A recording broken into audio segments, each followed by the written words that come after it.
Buenos días, profesor Héctor González. En el día de hoy le hablaremos sobre la política de precios en los Estados Unidos, elaborado por Gabriela Reyes, Marixa Gómez, César Rivas, Didier Fernández, Sara Rodríguez y mi persona, Eduardo Mendoza. Sistemas económicos en los Estados Unidos. ¿Cómo funcionan los sistemas económicos en los Estados Unidos?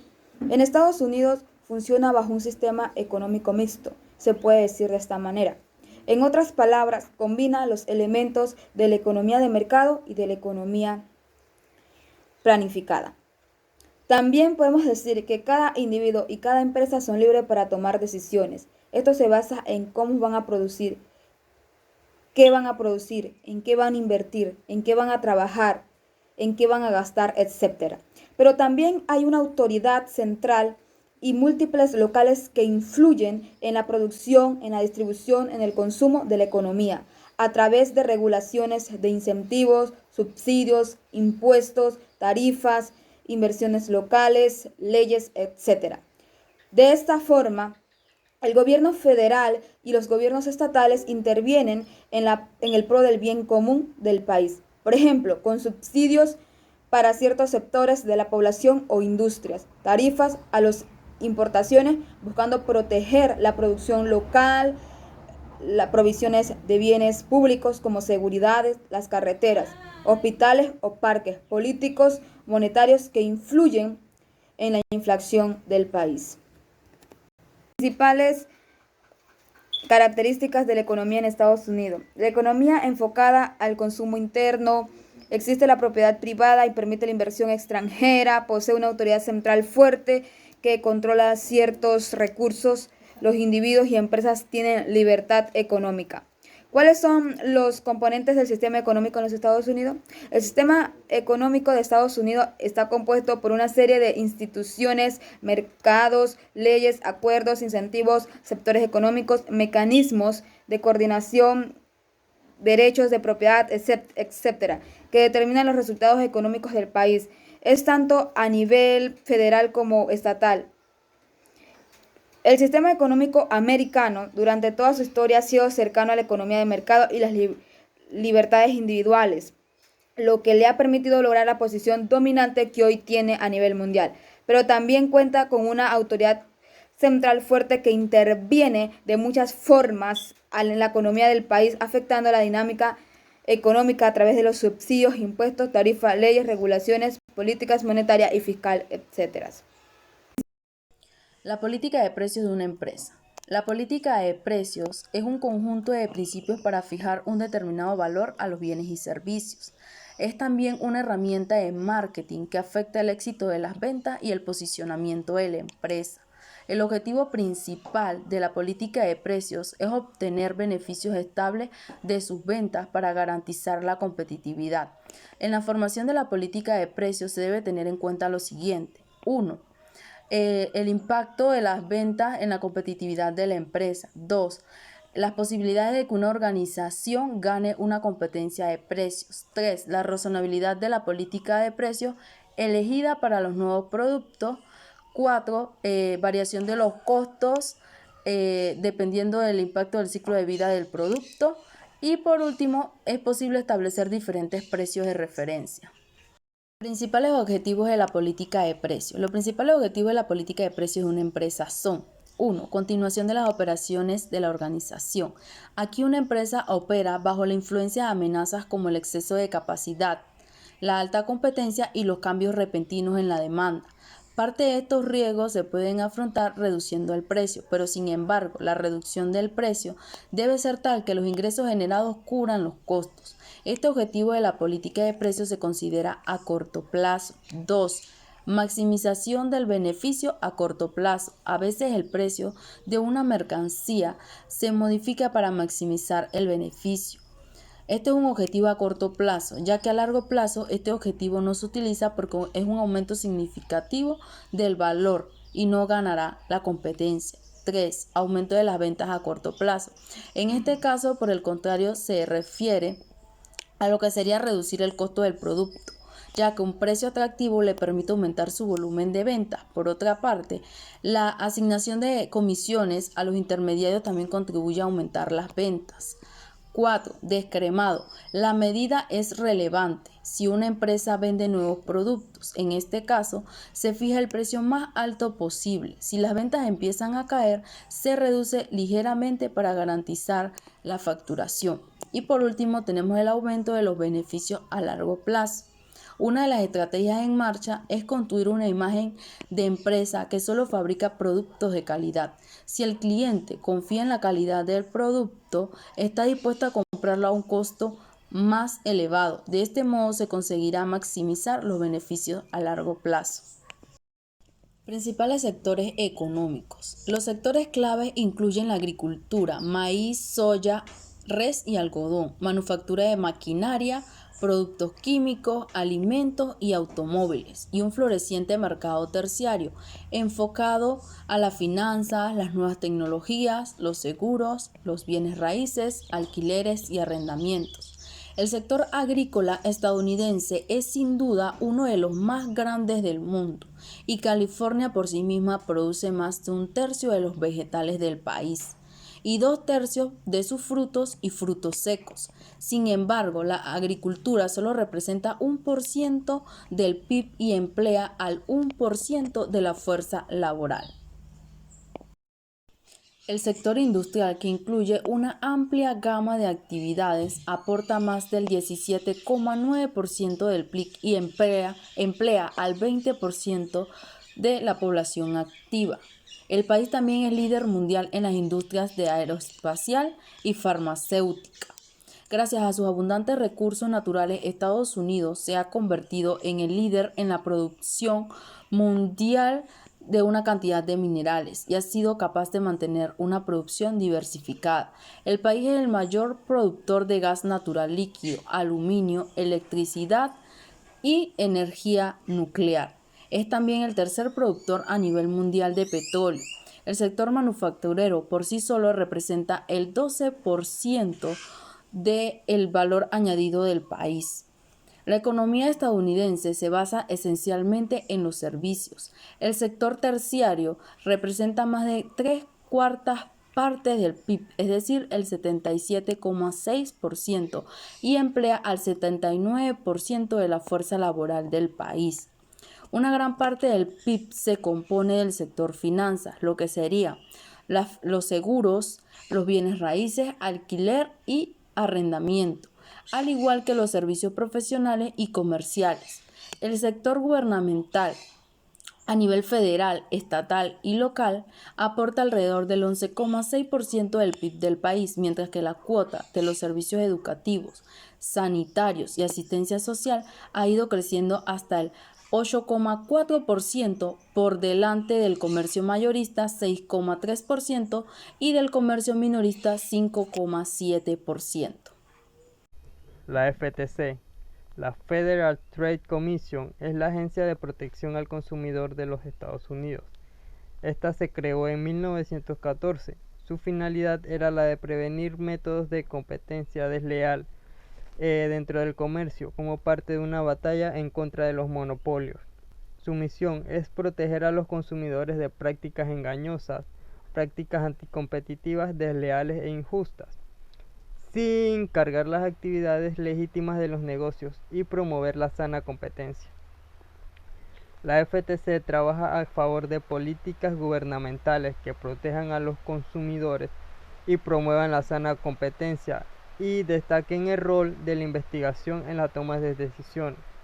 Esta trabaja con agencias dedicadas a la protección de la competencia y del consumidor de todo el mundo, para promover la cooperación y fomentar las mejores prácticas.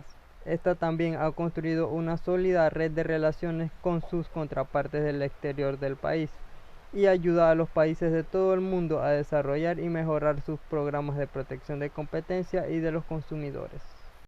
Objetivos de la FTC. Entre los objetivos de la FTC tenemos protección a los consumidores de prácticas comerciales desleales y engañosas.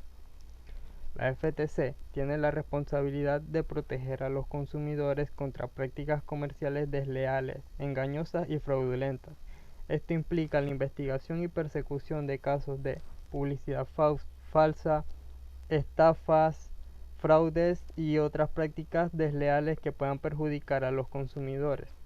También mantener una competencia justa para promover un mercado libre de fusiones anticompetitivas. La FTC trabaja para mantener un mercado competitivo y evitar prácticas desleales que puedan perjudicar a los consumidores.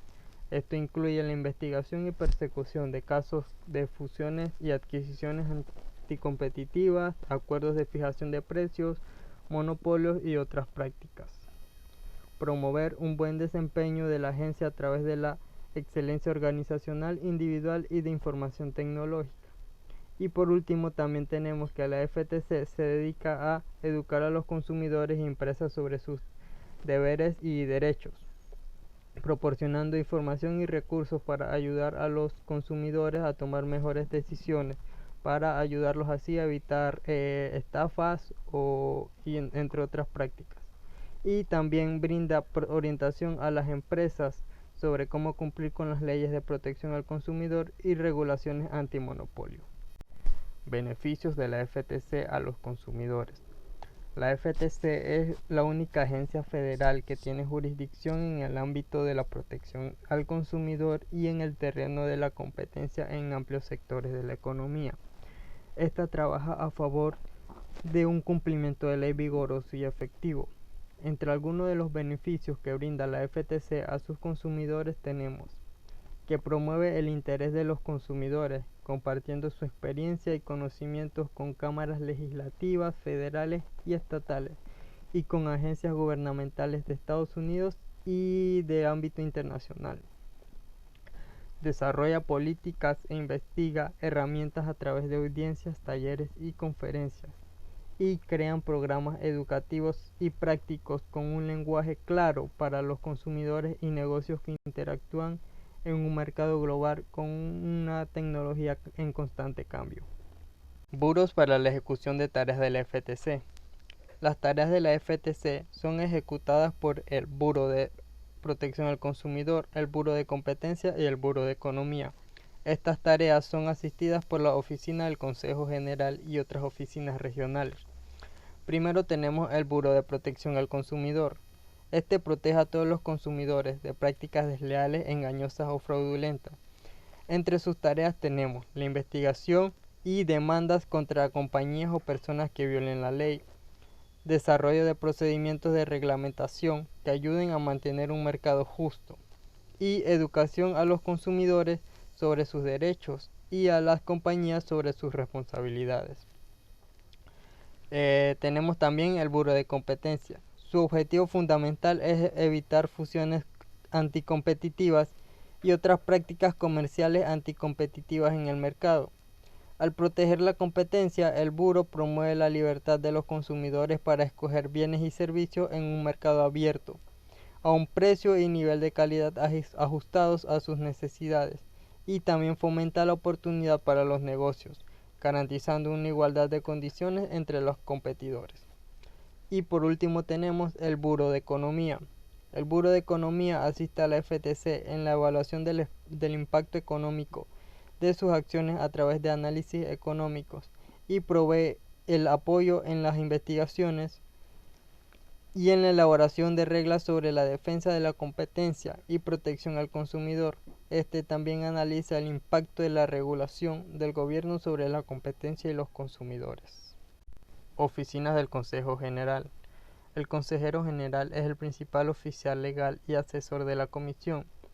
Las principales funciones de la oficina son las de representar a la Comisión en tribunales y brindar asesoramiento legal a la Comisión de las oficinas operativas y otras oficinas regionales. La ley de la FTC autoriza a esta comisión a representarse a sí misma a través de sus propios abogados. Por lo tanto, la oficina defiende acciones que buscan la revisión judicial de las órdenes de cese y desistimiento de la comisión y las reglas de regulación comercial. También hace cumplir demandas de investigación civil y otros procedimientos obligatorios. Maneja la fase de apelación de demandas presentadas por la comisión para medidas cautelares, preliminares y permanentes. Y ayuda a las oficinas en acciones de medidas cautelares en el Tribunal de Cese. También coopera con el Departamento de Justicia en defensa de acciones para prohibir la acción de la agencia y brinda asesoramiento y asistencia en otras actividades de litigio, incluidas demanda de compensación al consumidor, preparación de escritos autorizados por la Comisión. La oficina asesora a la Comisión y al personal sobre cuestiones de leyes políticas, ayuda a asegurar a la Comisión que cumpla con estatus y reglamentos. Entre otras oficinas regionales de la FTC tenemos oficina de finanzas, oficinas de jueces de derecho administrativo, oficinas de relaciones con el Congreso, oficinas del director general, oficinas de planificación de políticas, oficinas de asuntos públicos, oficinas del director de privacidad, entre otras. La inflación de precios por demanda de Estados Unidos. La subida de los precios desorbitantes en Estados Unidos se producen por causas diferentes, por lo que las soluciones para moderar la inflación, además de subir los tipos de interés, vendrían en aplicar políticas monetarias. La tendencia alcista de los precios en Estados Unidos obedece al fuerte repunte de la demanda tras la crisis sanitaria del coronavirus. Pese a las diferencias, todos los bancos centrales, incluyendo los Estados Unidos, responden con subir los tipos de interés. Recordemos que Estados Unidos es un país súper desarrollado y con el parón de la crisis sanitaria todos subió de valor, ya que había menos oferta y más demanda. Cuando nos referimos a inflación por demanda o subida por demanda, es cuando la demanda supera la oferta y es donde las diferentes empresas o accionistas suben los precios. Es aquí lo que se da en Estados Unidos luego de la pandemia, donde muchas empresas pararon de producir por la escasez de insumos que venían de otros países, la enfermedad en sí que se apoderó de muchos países, un caos sanitario que frenó la producción de macroempresas, y luego cuando comienza la producción en el 2021-22, que ya la pandemia tuvo un bajón, entonces la producción fue escasa y a un costo muy elevado. Es por ello que los precios en Estados Unidos, y no solo en Estados Unidos, sino en diferentes partes del mundo, en diferentes países, hoy en día están demasiado altos. Como vemos aquí en Panamá, los precios por la nube. En el caso de Estados Unidos, como ya vimos, los precios están altísimos. La política de precios se ve golpeada por la crisis sanitaria, porque ya luego de que la pandemia tuvo un bajón, han comenzado a producir y la demanda es alta y la oferta es todavía mínima. Pueden llegar a un punto de equilibrio y los precios pueden bajar, pero por ahora están produciendo con costos altísimos, ya que los proveedores venden sus materias primas también a altos costos. Como vimos en materia internacional, los fletes internacionales han incrementado, todo debido a la crisis sanitaria del coronavirus. Y también vemos que esto se refleja en Panamá, porque Panamá es un país que trae muchas mercancías de afuera y mayoritariamente vienen de Estados Unidos también. Y vemos que todo está altísimo, los precios en el mercado. Y Estados Unidos, como es una potencia, un país súper desarrollado que tiene macroempresas, afecta no solo a la política de precios de Estados Unidos, sino internacionalmente. Antes de la macroeconomía, la determinación y la fijación de precios era un tema clave para el pensamiento económico, en el cual el mundo, dentro de las fluctuaciones tempestuosas del ciclo económico, trajeron consigo una especulación desenfrenada, quiebras generalizadas y una creciente militancia laboral. La relación entre el precio y costo era una cuestión crucial. Según la teoría neoclásica, los precios competitivos generarían ingresos para las empresas que cubrirían sus costos y las ganancias mínimas para pertenecer en el negocio. Las empresas son precios aceptables y tienen la capacidad para fijarlos, y la competencia existía controlarían la acumulación de los beneficios por encima de las ganancias mínimas, es decir, las rentas. Cuando las ganancias aumentaran de forma considerable, encima de los costes ingresarían al mercado nuevos productos, precios más bajos, atraídos por dichas ganancias y se llevarían hacia los clientes. La economía políticamente gestionada. En la medida del régimen de New Deal era indudablemente distinto del socialismo, alineados con la Unión Soviética que entonces florecía en todo el planeta. Con el control de los precios era fundamental para el proyecto, pero demostrar que algunos precios subían en la recesión de diferentes al redactar una ley y definir una jurisdicción regulada de los nuevos poderes del control de precios, los políticos se alineaban con los trabajadores en el Congreso, donde surgieron juntas voluntarias de asesoramiento de precios, en los que existirían las industrias reguladoras, que notificarían previamente las subidas de precios, pero en la atmósfera de la Guerra Fría, marcada en el marxismo y los nuevos ingerentes del occidente del Partido Republicano, ni siquiera pudieron encontrar la mayoría para construir ese proyecto de forma vigencia industrial y voluntaria. Control de precios de Estados Unidos de 1971 a 1973. López Obrador, de imponer controles de precios para frenar la inflación, en una pésima ocurrencia que ha probado su fracaso una y otra vez en la historia. Ya el comunista Isaac Katz, el economista, el 4 de abril del 2022, expuso con claridad sus inconvenientes y consecuencias. Esto nos dice que en agosto de 1971, Nixon presentó un plan de estabilidad económica con 3 acciones, que era suspender la competitividad del dólar a oro con un arancel del 10% en las importaciones junto con la baja selectiva de impuestos y un congelamiento de los precios y salarios por 3 meses, ya que la inflación carecía de un ritmo inaceptable de un porcentaje de 4.7 anual. La comisión estableció criterios para definir el tamaño de las grandes empresas para someter el bajo control directo y anexar las pequeñas, que esto contribuyó a la visión de que las empresas grandes son las culpables de la inflación y lo que generó el apoyo político de los controles por parte de la población.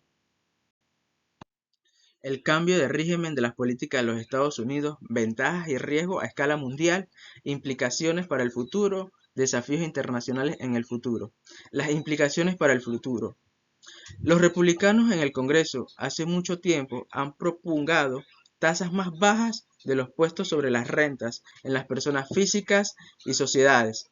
En las campañas, el presidente electo en su momento, Trump, propuso no solamente importes de recortes de impuestos, sino también el aumento en algunos rubros de gastos públicos, en particularmente las defensas e infraestructura. Generalmente, cualquier aumento en la demanda agregada de los Estados Unidos generará cierto incremento en el producto a real medida, en que se concentren más trabajadores, que otros trabajen más horas, en el que se intensifique el uso de maquinaria y ejercer cierta presión de alta sobre la inflación.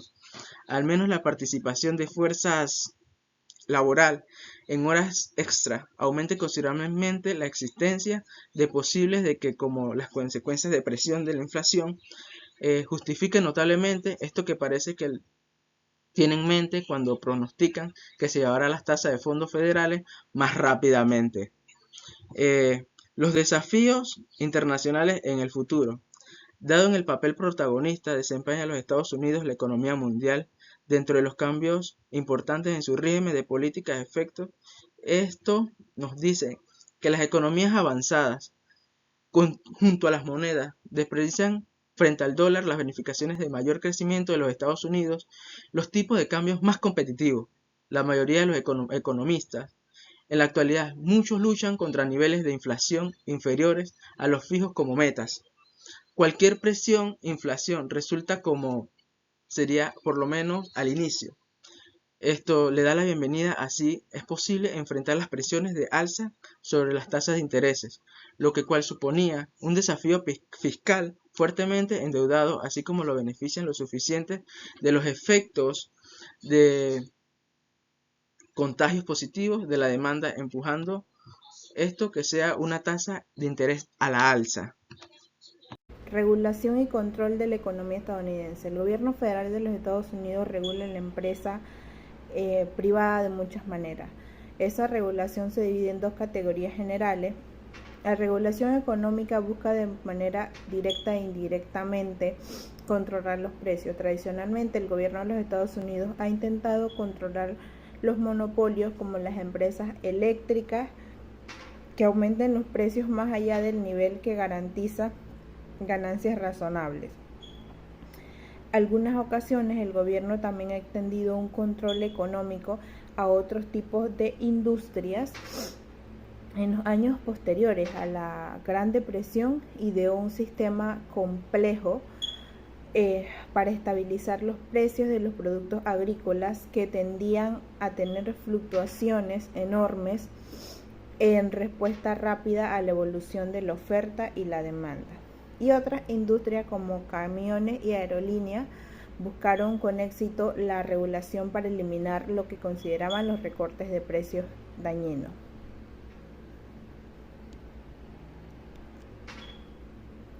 Otra forma de regulación económica es la ley antimonopolio, que busca fortalecer las fuerzas del mercado para que la regulación directa sea innecesaria.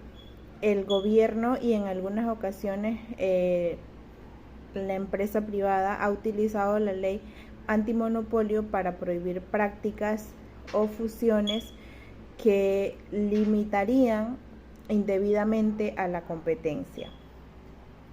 El control gubernamental sobre las empresas privadas. El gobierno también ejerce control sobre las empresas privadas para lograr objetivos sociales como proteger la salud y la seguridad de la población, mantener un medio ambiente limpio y saludable. Por ejemplo, la Administración de Drogas y Alimentos de los Estados Unidos prohíbe drogas dañinas, como también la Administración de la Salud y la Seguridad Ocupacional protege a los trabajadores de los peligros que puedan encontrar en los trabajos, y la Agencia de Protección Ambiental busca controlar la contaminación del agua y el aire.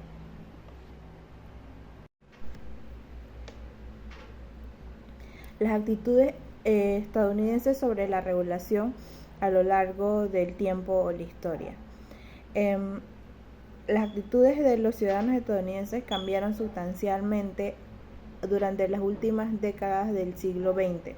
A partir de la década de 1970, los formuladores de políticas se preocuparon cada vez más porque la regulación económica protegiera a las empresas ineficientes a expensas de los consumidores en industrias como aerolíneas y camiones. Al mismo tiempo, los cambios tecnológicos generaron nuevos competidores en algunas industrias como las telecomunicaciones, que alguna vez consideraron monopolios naturales.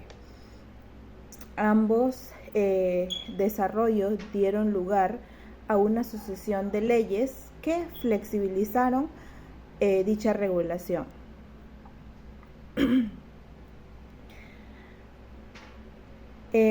Durante las décadas de 1970, 1980 y 1990, los líderes de ambos partidos políticos tuvieron muy poco de acuerdo sobre las regulaciones diseñadas para lograr los objetivos sociales. La regulación social había asumido una importancia creciente durante los años posteriores a la Gran Depresión y la Segunda Guerra Mundial y en los años 60 y 70, pero durante la presidencia de Ronald Reagan en la década de 1980 el gobierno relajó las reglas para proteger a los trabajadores, a los consumidores y al medio ambiente, argumentando que la regulación interferiría con la libre empresa, aumentaba los costos de hacer negocios y por lo tanto era un contribuyente a la inflación. Y aún así muchos estadounidenses continuaron expresando preocupaciones sobre eventos y algunas tendencias específicas, lo que hizo que el gobierno emitiera regulaciones en algunas áreas, incluida la protección ambiental. Algunos ciudadanos recurren a los tribunales cuando sienten que los funcionarios electos no están abordando ciertos problemas con la rapidez o la fuerza necesaria.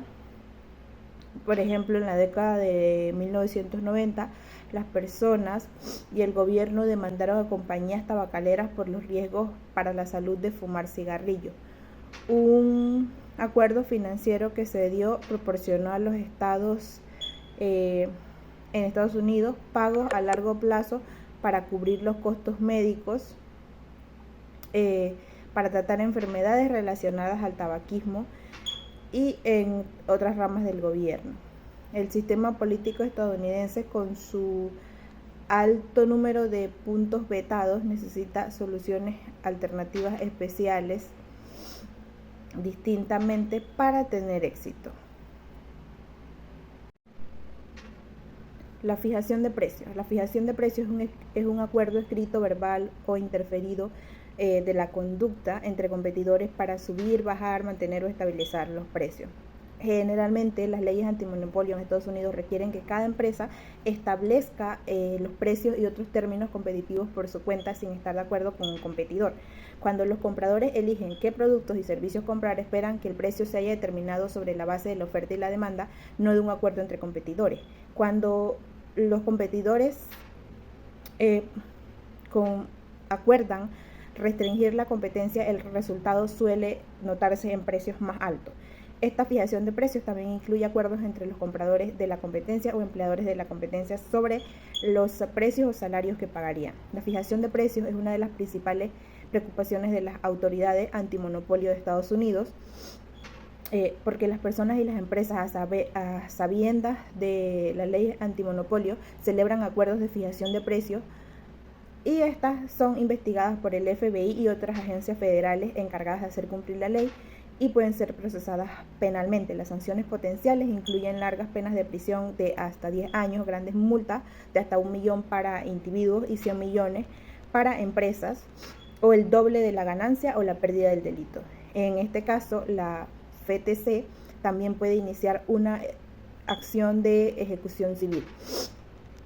Un acuerdo entre competidores para fijar precios casi siempre es ilegal, ya sea que los precios se especifiquen en un mínimo, en un máximo, dentro de algún rango. La fijación ilegal de precios ocurre cuando 2 o más competidores acuerdan tomar medidas para subir, bajar, mantener o estabilizar el precio de cualquier producto o servicio.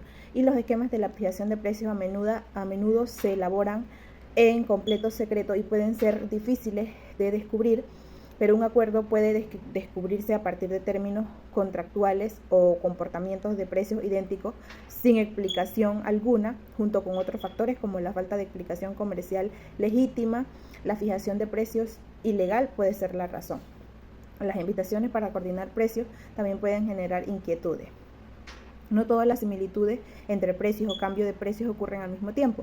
Son el resultado de acuerdos entre competidores. Por el contrario, a menudo resultan en condiciones normales del mercado. Por ejemplo, los precios básicos como el trigo suelen ser idénticos porque los productos son prácticamente idénticos, y los precios que cobran los agricultores suben y bajan todos juntos sin ningún acuerdo entre ellos. Negociaciones en la cadena de suministro. Las leyes antimonopolio también afectan una variedad de relaciones verticales, aquellas que involucran a la empresa en diferentes niveles dentro de la cadena de suministro, como fabricantes, distribuidor o proveedor fabricante. Las restricciones en la cadena de suministro se aprueban en cuanto a su razonabilidad, analizando el mercado a detalle y sopesando los efectos competitivos perjudiciales frente a los beneficios compensatorios. Por lo general, la ley considera que la mayoría de los arreglos verticales son beneficiosos en general porque reducen los costos y promueven la distribución eficiente de los productos. Sin embargo, un acuerdo vertical puede violar leyes antimonopolio si reduce la competencia entre las empresas del mismo nivel, por ejemplo, entre minoristas o mayoristas, e impide que nuevas empresas ingresen al mercado, lo que es particularmente preocupante en los mercados con pocos vendedores o aquellos que están dominados por un solo vendedor.